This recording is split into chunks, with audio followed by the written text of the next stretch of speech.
So first, feel free to destroy what I just said. I'll start with you, Representative Krishnamurthy. Do you understand where I'm coming from with word of these preemptive potential pardons?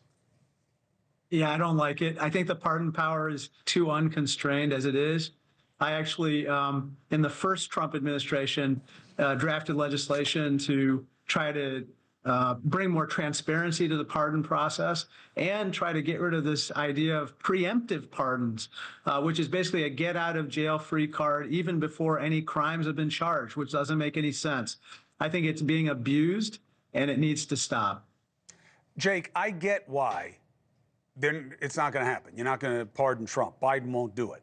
But aren't you concerned that we're about to have another round of lawfare? Will they just investigate all of your guys who investigated them?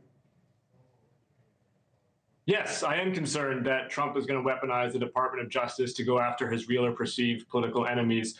What I reject, though, Chris, about some of your framing is the equivalency between the two sides. I was in the chamber along with Raja on January 6th, and what we saw was one party abase themselves by genuflecting to Donald Trump's insistence on holding on to power, even at the cost of the lives of Capitol Hill police officers. And the other party, Democrats, walked back into that chamber, and we certified the election results. And we also, as a party, said ahead of the 2024 election results that we were going to respect them, win or lose. And we have lost, and we respect those election results. That peaceful transfer of power, that is not a both sides issue. That is one side has respected it, the other side has not.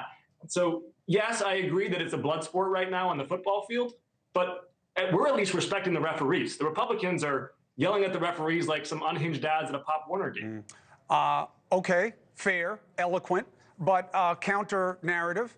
You are working the refs, and you have done these things. It was Democrats that did Russiagate when you had no chance of removing him, and wound up empty, and based on intelligence, if you want to call it that you misled, not you, Jake, but that the party and the people who were doing it misled a lot of people about the depth and the significance of it, okay? And yes, you went in and certified, so did the Republicans, okay? And yes, Trump is easy to beat up as a piñata, but you got to do more than that to win an election. And we just saw what happens when that's all you do. And then Biden, Hunter Biden's laptop was covered up by the DOJ under Biden's watch. That's weaponizing that agency. Giving him a pardon that is really about pardoning the Biden family is exactly what you accuse Trump of. And then saying it's about prosecutorial overreach when it's on your watch and everything that happened to Trump isn't? How am I supposed to take that as fair?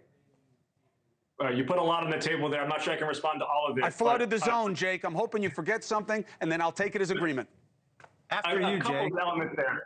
First of all, no, both sides did not certify the election. The majority of the Republican conference did not have the courage of their convictions or the courage to defend the Constitution.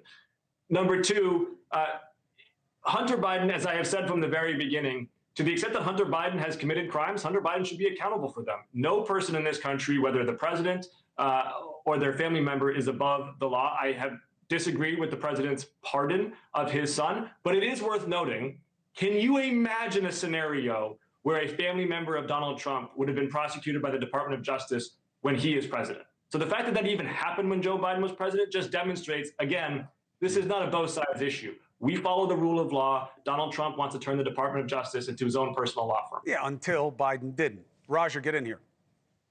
Well, I was just going to say, again, this pardon power, I want to just go back to this. What it does is it really gets people to question the fair application of the law. You know, when Donald Trump was president, he pardoned Ivanka Kushner's father-in-law, Charlie Kushner, whom he just appointed as the ambassador to France. Yeah, which crazy. Is crazy, in my opinion, if you look at the allegations against him and what happened. Anyway, the bottom line is this, which is I strongly feel that at this point we should consider constraining the power, the pardon power, because I think we're going to go potentially. It's in the Constitution and it's left almost unfettered. We don't even know if these guys can't pardon themselves. How would you have it? So, for instance, one of the things that we know you can do is shed more light on the pardon. Today, you can actually pardon somebody in secret, believe it or not. And you don't even have to disclose that a pardon was issued ever. And so there's nothing that would prevent, for instance, bringing transparency to that situation.